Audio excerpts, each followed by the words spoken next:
public education saved my life. I don't think that that's necessarily a gross exaggeration, but without awesome public education when I was growing up, I would probably be a very good drug dealer or a criminal of some sort. I mean, I think I would be I'd be successful at being a criminal, but a criminal nonetheless. But public education and the mere fact that it had the tools and resources to help people with learning disabilities helped me. I mean, I had a speech impediment as a child. I was in learning disabled classes. Like, it's kind of funny to think about now, but not when you were a little kid. But when they said, okay, we're going to talk about math, Brian, you may go to the trailer in the parking lot. And that's not a joke. I'd have to get up and leave every day for math, and not history, not science, but math and writing, right? Which is really funny because the reason why I've been so silent right now, not putting out these awesome videos, is I've been finishing my third book and hopefully my last book because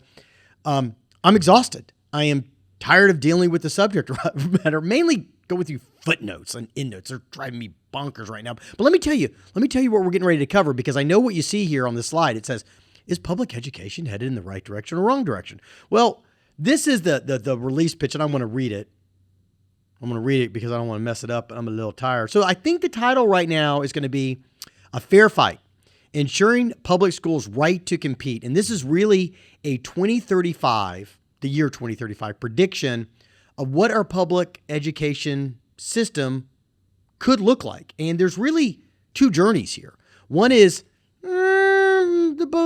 let's say the path that we're on, which is not great, not the path that I necessarily want or anyone wants. And then the other path is with some adjustments. And with the current awesome leaders that we have in public education, where could we go? Like, how could we make it the best public education system possible? And I'm doing a deep dive in this book. I mean, it is a nerd fest. It's like I totally nerd out with the data and the history of public education and the trend lines. But what I want to cover today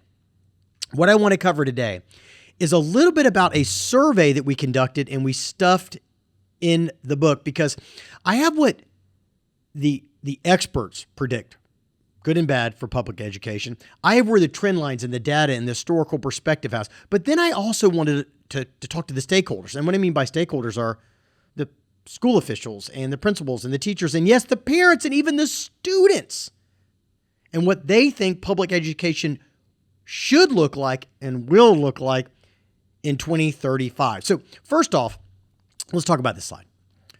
And so Jackson's here, and we're going to nerd out with the data. So Jackson's really excited. He wants me to keep my face in the microphone. All right. So do the stakeholders think that we're heading in the right direction or wrong direction? And we've got 54% that says we're not going in a great direction, 21% that say we're heading in the right direction. Now, we do a lot of polls and a lot of data, and this number should concern us, but it shouldn't make a lot of alarm bells off. A lot of people just in general about government and society don't really have a very positive outlook just in general, which maybe that alone is troubling enough. But right now, this does show a lack of faith and trust in our public education system. And this is something that I believe that we all need to start to tackle and start to cure. All right. So let's kind of use that as a baseline as we go. All right. So let me see if I can click on the next slide. I did it. I clicked on the next slide. I'm so tech savvy right now. I'm fantastic at this. Jackson's laughing at me right now because I used to be tech savvy, and then iPhones came out and it all started going downhill then, right? Okay. So what are the major concerns that people have? And the three big ones aren't really a surprise to me, at least. Well, the student safety. We do a national poll every year, and student safety is always a number one concern. And safety changes over the years depending on what's what's going on in society right now. I mean, it was gun violence, and then it was bullying, and then it was COVID, and back to gun violence. And so it's still safety. Everyone wants their babies safe, right? The second and third one, teacher and staff shortages. People get that we're having some teacher issues. We gotta take care of our teachers to get them to, stay and educate our children. And then budgetary concerns. Budgetary concerns.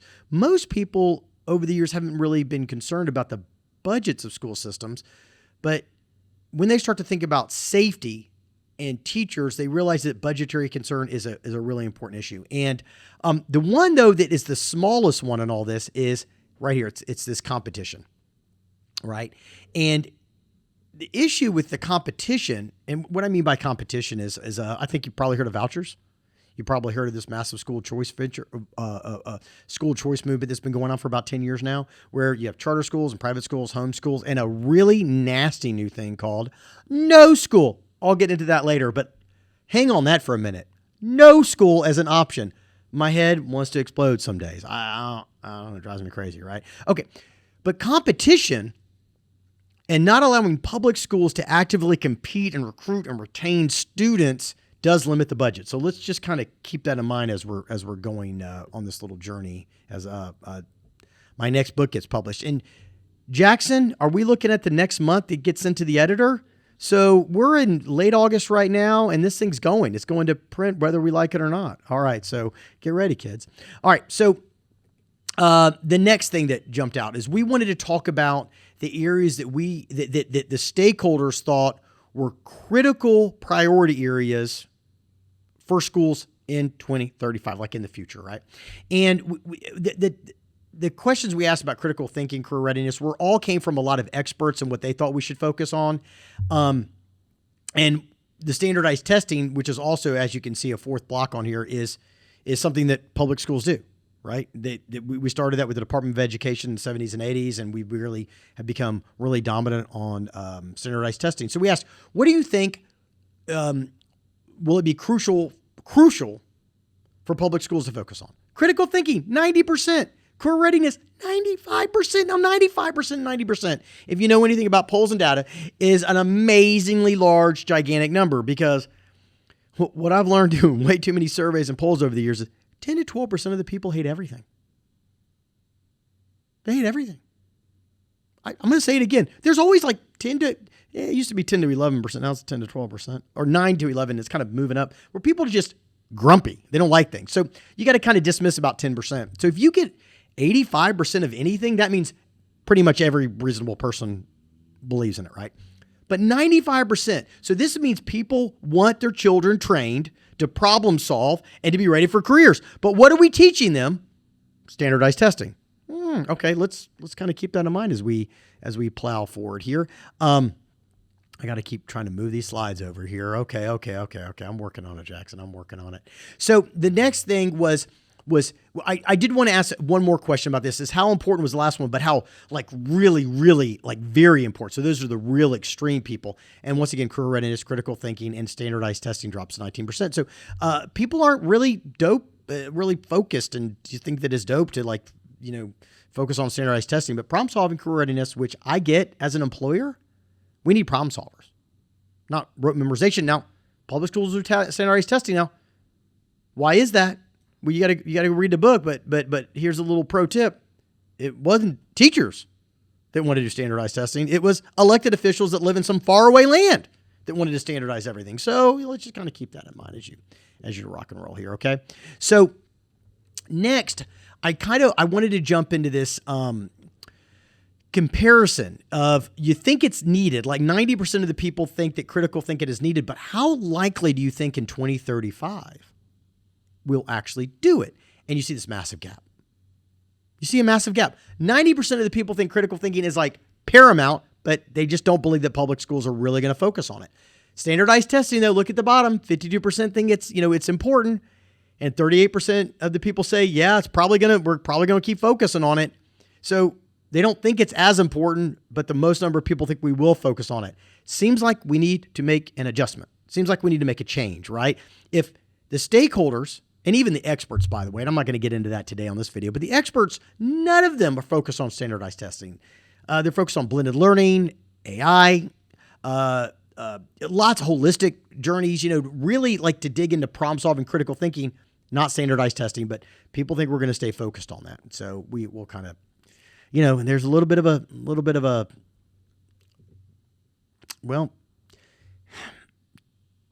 disconnect between where we're heading and what people want. All right. So let's talk about concerns about the future. People are really concerned about achievement gaps, especially when it comes to socioeconomic impact areas, poor people, right? Poor communities. And by the way, I was one of them kids. I had a great family, super family. Didn't really realize that we live in a little teeny apartment and all those things, and great family members and support. But there was definitely disparity, that occurred in a lot of schools, and it still is occurring. And once again, budgetary and resources keeps coming up as concerns, which I thought is really interesting, that people are really, they get that without the money and the resources, people can't do their jobs. I think that's kind of cool. That they understand that, right? Because a lot of times people want things, but then they don't want to pay for those things, especially when you ask taxpayers. Do you want more police? Yes, but we don't pay for them. Do you want better parks? Yes, but we don't pay for them. So you get that a lot when you're asking taxpayers what they want to pay for, right? So it's just kind of a little tidbit there for you. Okay, how concerned are you about some other areas? And so now we keep jumping into there was one more area we wanted to cover, which was, I want to jump back in this. Promoting exclusivity, and then this is the very concerned and overall concern. So look, I'm sorry, I'm rambling a little bit. Like I said, I've been looking at footnotes and trying to finish this book all day. I apologize, but I like to ask people, how concerned are you, and are you concerned, and are you very concerned? Because that kind of shows like a passion index. So I put that in these documents: very concerned and concerned, and you kind of you pull that data together for the concerned and very concerned into one number, and then very concerned is its own independent number, which is just how extreme it is, right? So the other thing that I thought was really interesting was we asked some outlier questions about things that really weren't dealing with reading, writing, science, math, arithmetic, like those core competencies. We talked about, we asked some questions like, how important is it for promoting of healthy lifestyles? And we put gun safety in there. I'm a crisis manager. I'm a communicator. We deal with gun violence. Do people think that schools should be focused on that as a topic of training and learning? Mental health, we put that in there. And then we put the teacher shortages in again, because that's just a way to really check questions. You ask them a couple different ways, and I can get into science about that later. But what we saw is that the expectations of the stakeholders is that public schools will do more than just the core competencies. They will actually focus on things way outside of their purviews. I mean, people are asking them to be psychologists and nutritionists and lifestyle coaches. And so we're talking about continuing to expand the roles and what is expected of public schools, but are we going to pay for it? Are we going to give them the money and the resources to do all those things? Or are we just going to be frustrated? So, we're asking them to do more. So, but then I did a little test question. All right. I wanted to find out something, because what I'm seeing, and I'm doing a lot of training on going to the schools, and from bus drivers and front desk workers to principals, superintendents, school boards. And we're really having to deal with students' impulse control and parents' impulse controls. I mean, since COVID, people have gotten a little bit more narcissist, a little bit more internally focused. And I don't think that surprises me necessarily. And I think it'll slowly come back down it'll take years, a couple of years of not having to deal with people. Now you got to deal with people again. People get a little internally focused, and impulse control, violence, outbursts are certainly a real thing now. And so we ask, do you think that public schools should be focused on teaching impulse control to students and teaching ethical values? I didn't know where ethical values was going to come at, but 81% of respondents said yes, and yes to impulse controls. But then, this was my red herring question. I said, well, they're going to say no to teaching parents impulse control. And I think if you've driven a car, and if you've been to the store and you've been to the airport and you try to check in to get a rental car, you've seen adults lose their stuff. And now we call them Karens, right? Like, there's a whole term on it, because people have lost the ability to control their impulse. Not everybody, but a lot of people, too many people. And I said, should public schools be responsible for teaching impulse control? And people said yes. I was shocked. I mean, somebody's got to teach them. I just didn't think that the stakeholders were going to put that burden on public schools. I mean, we are really drifting into a world where we're expecting public schools to do a lot more than just teach the children. And there is your evidence. Look, here's your evidence. Right here. Teaching impulse control to parents. They're not your students, but we still need somebody to do it. And the logical choice, at least according to these stakeholders, is the schools. So, over the next few weeks, I'm going to be rolling out some other data points, some other key findings. This is, the views of the stakeholders. And ultimately, what I don't want to do is just complain. I don't want you to complain. I don't want to complain. We have to set the stage of where we are now, set the stage of what people want and expect, and then we got to figure out how to get there. We have to figure out how to get there. So if the world wants us to teach kids, mental health, help with children's mental health and impulse control, and maybe even provide night classes or something to teach impulse control to parents, or at least teach teachers and staff and front desk workers how to slowly navigate parents' bad impulse controls, right? Which is a really tough thing. We're going to dig into that. And ultimately what we want to arrive at is solutions to help public schools be as awesome as we know they are and should be. We want to increase their budgets. We want to help them with the burnout, the teacher shortages. We want to help them recruit and keep their students. And ultimately, here's my goal. If we're going to have school choice, and I believe in choice, I believe in competition. I'm America, right? I believe in competition. And so when a parent has a choice, they can go to public school, they can go to private school, they can go to charter school, they can go to homeschool. Let's don't pick the no school as an option, but some people are going to do it. Some people are going to do it, and I'll get into it. It's driving me crazy. Is everybody should be able to present why they're awesome. They should be able to market, advertise, build their great reputation, and then morph and adjust their service lines, how they educate, to take care of the students. And one of the things we're really going to dig into is the massive amount of federal and state laws that have occurred since the 70s that have put this massive bureaucratic burden on public schools. And we're going to try to unravel that somewhat, really push for more local autonomy and let them to make the adjustments that their people in their community want. So, Jackson, I guess we're back to filming. We are. All right. More to come. Thanks.